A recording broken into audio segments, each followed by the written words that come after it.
حقوق العباد میں سب سے پہلے قیامت کے دن قتل کا سوال ہوگا. یہ ناحق قتل بہت بڑی چیز ہے.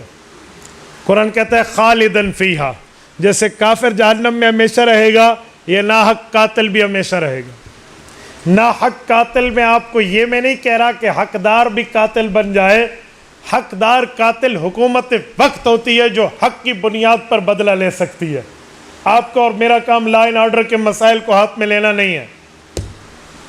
تو کسی نے کسی کو مار دیا تو کل قیامت میں بھی ای ذنب قتلت کا سوال ہوگا، اور یہ کل قیامت میں پوچھو گی. اور آج بندے کو مار دینا تو لوگ مذاق سمجھتے ہیں. کیا ہوا جی؟ یاد رکھیں اوور اسپیڈ چلانے والوں، تم نے گاڑیاں، تم نے بائکس تیز بھگا لی ہیں، تم نے احتیاط نہیں کی اور کوئی بندہ مر گیا تو تم بھی قاتل ہو. دنیا میں بچ جاؤ گے، تمہارے پاس ڈرائیونگ لائسنس موجود ہے، لیکن آخرت میں جب منکر نکیر سوال کرنے آئیں گے تو بچنے کا کوئی چانس نہیں ہوگا. دنیا میں 2 جھوٹ بول کے آپ نے بچ جانا ہے نا. قبر کی منزل بہت سخت ہے، قبر کی گھاٹی بہت سخت ہے، قبر کا معاملہ بہت سخت ہے. کلے قبر آونی ہے، کلے. وہاں انٹرنیٹ سے ریلیشن شپ آپ کا نہیں ہوگا، وہاں دوست آپ کے نہیں ہوں گے، جن کے لیے مال کمایا وہ بھی منہ پر مٹی ڈال رہے ہوں گے. ادھر آپ کا نامہ اعمال جائے گا اور آپ جائیں گے. تو اسی لیے آخرت میں بھی اپنے معاملات کو دیکھ لیا کریں.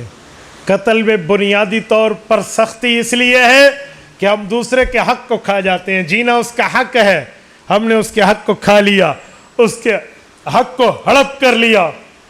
اسی طرح کئی قتل ہیں جو ہم معاشرے میں کرتے ہیں. صرف گردن کاٹنے کا نام حق کھانا تو نہیں ہے. والد فوت ہو جائے، بہنوں کا حق بھائی کھا جائے تو یہ بھی اس کے حقوق کا قاتل ہے. آج عجیب روش ہے، بھائی سمجھتا ہے جیسے باپ کا نطفہ میں ہوں، میری بہن نہیں ہے. واہ لوگ، واہ زمانہ، واہ وقت. میرے دوستو، جیسے بھائی وارث ہے ویسے بہن وارث ہے. باپ نے اس کی شادی پہ کروڑوں کیوں نہ خرچ کر دیا وہ پھر بھی وارث ہے. بھائی بہانہ بناتے ہیں، ابے تیندی شادی دے ہوتے لکھاں روپے لے آن تو تے کو ابے پین کے پرنایا آئی. تیری شادی تے پیو کشا نہیں لئی، تیری شادی پر ابے نے کچھ نہیں لگایا تھا. یار بہن کی شادی پہ 4 روپے باپ لگا دے، وہ وراثت سے محروم، تو تیری شادی پر بھی تیرے باپ نے بہت کچھ لگایا تھا، تو بھی محروم. ہوں زمین مولوی صاحب کو دے جا، جان چھٹی. یہ میرے پاس کیسز آتے ہیں، بھائی اپنی بہنوں کو لے کر آئے ہیں کہ مولوی صاحب انہیں سمجھائیں، ابے نے 3 لاکھ روپے ان کی شادی پہ لگائے تھے، یہ پھر بھی حصہ مانگتی ہے. میں نے کہا جی تیری شادی پہ بھی ابے نے کوئی لگائے تھے؟ ہاں صاحب میں پوچھ رہا ہوں، ابا لاوے نہ. میں کہ بابا تیری تے لا چھوڑے ایندے تے لا چھوڑے، زمین تو وے لے وے اے مسجد کو دے چا.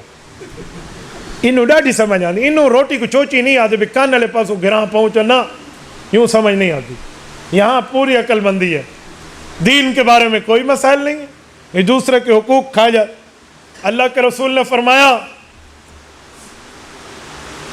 من اخذ شبرا من الارض بغیر حق یطوق اللہ یوم القیامت 7 اراضین.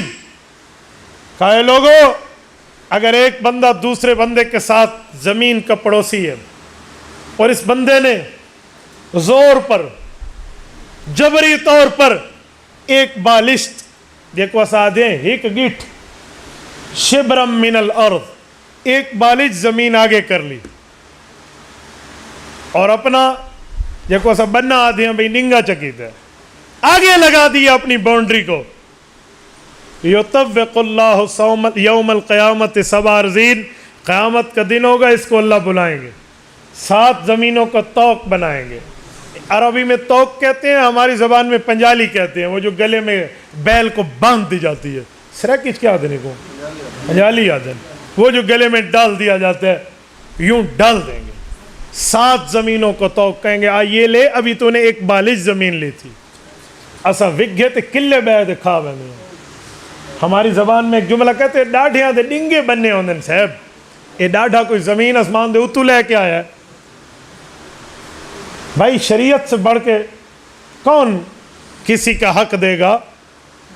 اتنا حق لینا بھی منع ہے اور ہم دوسروں کے حقوق کھا جاتے ہیں. نیا گھر بنے نا اور پرانی دیوار گرے تو مصری کہتے ہیں کو نہیں پتا اندی کندھی کو کھان کے تو ڈوس اللہ اندر بڑھا دے. ٹھیک ہے آپ کے پڑوسی کو علم نہیں ہے, موت بھی تو آنی ہے اور قبر بھی آنی ہے, کب تک زندہ رہو گے؟